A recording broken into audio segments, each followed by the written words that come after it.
Order! Order! You are an incorrigible delinquent at times. Behave yourself, man!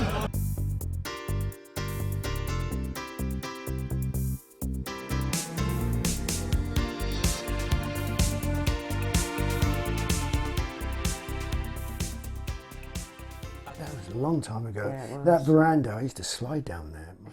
Jamaica, country of his birth.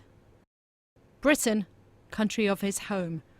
Nick Broderick came to London as a toddler with his mother and sister in the late 1950s. But decades later, he says he was threatened with deportation and even lost his job. 1 minute, I'm going back to a country now as a little boy I know nothing about. You know, as far as I know, this is my home. All because under tightened immigration rules, he couldn't prove he had the legal right to live here. I don't think people have realised the mental pressure that it puts you under to have this on you. You feel like a criminal. It's awful. It really is awful. I've always worked and looked after my family. That's what a man does. But not like this, you know. Especially when you think there's no one there and I couldn't afford a lawyer. Are you to blame for the Windrush fiasco, Prime Minister?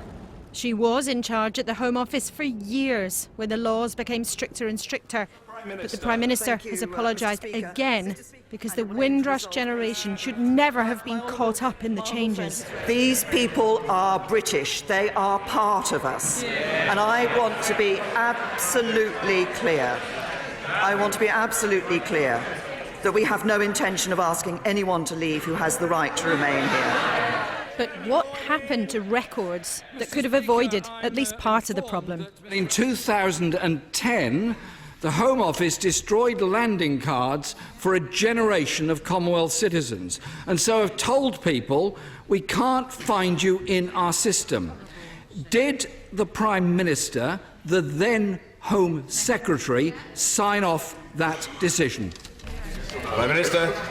No, the decision to destroy the landing cards was taken in 2009 under a Labour government. The decision was taken by officials, not ministers. But the anxiety of those affected goes way beyond paperwork. The Windrush generation came to our country after the war to rebuild our nation that had been so devastated by war. Isn't the truth? Isn't the truth, Mr. Speaker, that under her, the Home Office became heartless and hopeless? Was it Theresa May? Good morning. Well, this Home Secretary has to deal with an accidental mess. The overall crackdown under the former Home Secretary was entirely deliberate. Listen to this. We want to ensure that only legal migrants have access to the labour market, free health services, housing, bank accounts and driving licences. And this is not just about making the UK a more hostile place for illegal migrants, it is also about fairness. The intense push by the government had eyebrow-raising tactics, but ministers believed the Home Office had hefty public support. If you haven't got all of the right paperwork, you're basically a bad guy, and they have a culture of disbelief. And their absolute commitment since 2010 has been trying to cut immigration and drive as many people as they can out of the country. And I think it's that cultural assumption which has driven a lot of the problems we've seen around the Windrush generation. Consequences that weren't intended, but weren't random either. Anxiety for thousands of people for whom Britain was and is a place called home. Gilbert in Wimbledon, hello. Good afternoon, Sheila. How has this left you feeling? You're the child of a Windrush citizen. Yes, I came on my mother's passport. At what age? I came here at 11 years of age. So you've been here for what, 50-odd years, 40, 50 That's years? Right. Yeah. I don't feel any more, how can I put it, welcome in Britain than I did when I arrived. I fear for my children and grandchildren that they also would not be welcome in here. I could understand I not being welcome when I arrived because I would call the ordinary community in here did not know I was coming. The hierarchy knew I was coming, but the ordinary person in the East End of London didn't know I was coming. So subsequently, I was never welcome. And how did that lack of welcome manifest itself, Gilbert? Put it this way, I went to a secondary school in Chelsea. No one spoke to me for the first year in the class. And how did the teachers handle that? One of my teachers, I was playing in the playground, and I didn't heed his call to line up. Come on, old boy, you're not in the jungle now. You're not in the jungle. Oof. You're here in Britain. You're here in Britain. Oof. He had on a three-piece striped suit. Oh, God. And a watch hanging down. And that's the kind of talk we had to put up from the teacher. Did you tell your parents when you went home? Our parents at that time were too busy trying to earn a living. Now they're in a new country to be taking on those kind of problems. So us kids had to deal with it by ourselves. And we were 11 and 12. And are you there saying... was no counselling to say you arrive in England, totally different culture, that didn't welcome you. We became the strongest people ever to have arrived in Britain mentally because we had to do it by ourselves. And the reason the kids are killing each other now is that they are mentally weak because there's no one to guide them. Because the children of the children weren't guided. The parents could not guide them. And the country they're in do not recognize them as being one of them. That's why a German and an East European, who our parents fought against in the Second World War, has more rights in England than the child whose parents and grandparents went to fight these people in Italy. I have a great-great-uncle who fought in Italy. A lot of us could trace our history. But our history is not told in this country because it doesn't suit them to teach us. They teach us about 1066. It is easy to burn our record of arriving because they also burn our identity to make us slaves. So it doesn't matter. They're carving the burn. When my grandchildren tried to trace my history, they wouldn't be able to trace it because you burnt the record of me arriving. That is how you have to look at it. Our records are easily got rid of because of who we are, not what we are. We are black Caribbeans, and we will always be foreign. If I go in an office, a person will look at me and says, "Oh, boy, have you just arrived?" He will say it to a Polish, "Oh, how long have you been here?" Have you never felt welcome, Gilbert? Have you never felt welcome in Britain? Never. I've told this to all my family. My kids know that. And I'm not alone. We saw the truth in among ourselves. Our nurses went to work and cleaned the mess of those people who didn't welcome us here. Because you dump your family in the psychiatric and geriatric wards, it was the Caribbean nurses who had to go and clean them when you lot came to look for them once a month. It's our compassion working in the health service. And then Mr. Thatcher says it was our calling that they didn't give the nurses pay rises. It was our calling to run the buses. It was our calling to run the trains. That's why it's also a calling to get rid of us. We are now surplus to requirements. People don't want to say it. When we came was to take care of the fact you lost 40% of your men in the war. So it was the men who came first from the Caribbean, then bring their children and wives. You can't travel for 5 years without leaving your wife and family behind. Now that your children have grown up and had children, we have surplus to requirements. That even my children now have been racially abused by the same people who their mother put them out to their mother as midwives. Gilbert, can I ask you, Gilbert, are you confident? Tell them like it is. Can I ask you, are you... And don't be afraid. Are you confident? One MP standing up in Parliament is not enough. Where was all the other MPs when these things were signed? It didn't matter. Do you? But Gilbert, can I ask you? Do you think, because we know now, because we know more about what people have been experiencing, in deportations and the lack of access to healthcare and the like, because we know, are you hopeful that your grandchildren's experience of being in Britain will be different? It won't be different. I've told them it won't be different. And they'd be stupid to believe it will be different. The reason Britain, and I voted to go into Europe, Britain went to Europe is when she thought she had used and abused our colonies enough that they got the education to be able to take over. But all they left behind was ruins. They drained it, sucked it out, and left ruins. That no matter how hard we worked. And then you took away the brightest people and brought them here. What did you leave behind? Fools surround fools. And then you asked them why they didn't develop. You didn't leave them anything to develop with. You took away the people who could have helped them develop. You asked them to come to Britain to help Britain because you lost your manpower. Now you're taking them out, shoot them out, you're spitting them out. It doesn't matter.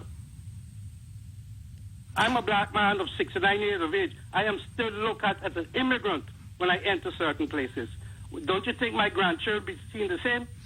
Well, Gilbert, what I'm hearing, and it's heartbreaking to hear, is how bitter you feel. I am bitter. I can hear that, and I would hate to think. People are fooling themselves in this country to think it's going to be any different because a couple of people got up front. Well, I would hate to think that bitterness goes down to your grandchildren, or otherwise nothing changes, does it? How can it change when the people can't change? You can't flog a dead horse. You know, we got people who want to be political and won't say it. I am telling you like it is. You cannot flog a dead horse. I have a different mind. I go to the Caribbean every year so I could communicate and love my people. So I don't need the love of people who would never love me. Well, Gilbert, I think you're wrong. I'll tell you what, there are a lot of people sending messages to me right now about you, feeling very deeply for you. So, you know, I'm not denying your experiences. They're your experiences, but not everybody feels like that towards you or to other people from the Windrush generation. Not everybody does. Julia, I'm not going to say I have very, very good English white friends. I'm the kind of person that had the confidence to enter any place and feel equal to anyone. That's taught by my parents. Good. Long before I arrived here. When I arrived in this country, Julia, I could have drawn the map of England and tell you every district in England. I could have talked in pound shillings and pence and in dollars. I come here find English people could not talk in dollars. They didn't know decimals. I knew decimals by the time I was 11 years of age. Gilbert, I'm going to have to leave it there because of time, but thank you. I feel bad for even attempting to interrupt Gilbert. He obviously had a lot to say and a lot to get off his chest there. What a desperately sad call that is. In the lead up, in the 7 or 8 minutes up to 2 o'clock, we heard from a gentleman called Gilbert, who came here at the age of 11, part of the Windrush generation. And I want Gilbert's words, we'll retweet them later. I want his words to ring in our ears this hour as well. This is a man who says that for the 50-odd years he's been in this country, he has never felt welcome. That should shame all of us. Even if we're not responsible for that lack of welcome, that should shame all of us. And I think we have to speak out in any time, place or way that we can against hatred and racism and anti-Semitism. We have to really powerfully, strongly speak out against it. I have a radio programme on which I can do that every day if I choose to, but all of us have opportunities to do so in the manner that we treat the people that we come across, whether they're black, white, Jewish or anything else. We can all change the tone in this country with our behaviour, and I want that to ring in your ears this hour. Both Gilbert's experience, terrible, a good man raising good children and grandchildren feeling unwelcome in Britain. He's a citizen of Britain and the Commonwealth, and he has never felt welcome because of the colour of his skin. The government insists none of the Windrush generation now face the threat of deportation. But that's scant consolation to those who say their lives have already been ruined. One former child migrant has been telling our correspondent Ben Chapman how he has lost everything. Thank you, sir. He has lived and worked here for 50 years. But for the last 4, Renford McIntyre has had to beg the kindness of friends for almost every meal. He lost his job and then his home, his only fault being unable to prove he has the right to stay here. I went to school. I went to Dudley Technical College. I've worked all my life. Why am I not entitled to something back out the kitty what I have paid in? Tell me, please. This is where I'm at now. He was sleeping rough until a friend offered to pay for this tiny room. He couldn't apply for a job, housing or benefits. After sending the Home Office a briefcase full of documents going back 50 years, he's finally been granted the residency permit he was entitled to all along. Do you feel like you've been let down? Yes, very much so. Somebody's out there taking the proverbial. I'm having to ask families and friends to do my washing. It drives me mad. I like to get up and go and earn some money. But he knows that putting his life back together won't be quick or easy, and he wants compensation for the years he can't get back. I don't want nothing for nothing. I just want some of what I paid in the kitty back. Because it's a long road back for you now. It is at my age, at 64. You're talking about, well, what can I do again? Them 4 years I've lost. It has been a degrading and humiliating experience for a man proud to call Britain his home. And though his case may have been resolved, his future has not. The mother of a Windrush child has called on Theresa May to reflect upon what she is doing to the country after her 58-year-old son was found dead last month. The cause of his death is still being determined. Dexter had spent more than a year trying to prove his right to live in the UK, a country he hadn't left since he arrived here as a child from Grenada in the 1960s. Because he didn't have the right documentation, he'd lost his job and was warned he could be deported. Our senior Home Affairs correspondent Simon Israel has his story. Dexter Bristol was found dead 3 weeks ago. He was 58 and had lived in the UK virtually all his life. He was one of thousands of Windrush children. He arrived on his mother's British passport issued in Grenada when he was 8 years old. His last year was spent having to try to prove he was British. We are not foreigners. We were born British, and I am British. Dexter was British. So is all my family British. We knows no one else when we were growing up. No other country, England. But not British in the eyes of the Home Office. That's right, yeah. That's right. Dexter's mother had been a nurse in the NHS for nearly 40 years. She describes her son as a quiet, thoughtful, intelligent man who had never done anything wrong. But she noticed a significant change last year. Well, he was depressed. Dexter was very depressed over the whole situation. Very depressed. When he kept on and on about this passport and needing well, his he said if he don't get his passport, they could cut off his benefit, he's going to lose his flat, and he can't afford to do that. The 2014 changes to immigration laws left Dexter Bristol with a mountain to climb. His work, he'd been sacked from his job. He'd been a cleaner and he'd been sacked. Because? Because he had no proof of his status. And this is the thing that's been happening. You know, employers, doctors, schools, universities, you name it, have been asking people to prove their status as a result of the 2014 Act. And he was one of those. She was tasked with trawling through countless records to try to prove a negative. That Dexter Bristol had never left the UK since he was a Windrush child. We went looking for primary school records. His primary school had closed down. He went to 2 different secondary schools. One of those had closed down and the other one's now a very posh golf club and hotel. We then contacted DWP for his work records, found work records, but they only go back in digital form to 1976. So that was a real problem. That was not enough. That was not enough. Still not enough. Still not enough. And even though Dexter was here as a child, having arrived in 1968, age 8, we thought, well, there'll be medical records, because we have found medical records in some of these cases. But with Dexter, his medical records only went back to the 80s. In the week before Easter, there was a breakthrough. His lawyer wrote to her client saying they had found a way to prove he qualified as a British passport holder. So we wrote to him on the Thursday before Good Friday, And on Good Friday? We heard he died. He died on the Thursday night. He never got our letter. He never got the letter? He never got the letter, and we copied the letter to his mother, and she got it. Never learned of the possible breakthrough? Never learnt of the possible breakthrough in writing.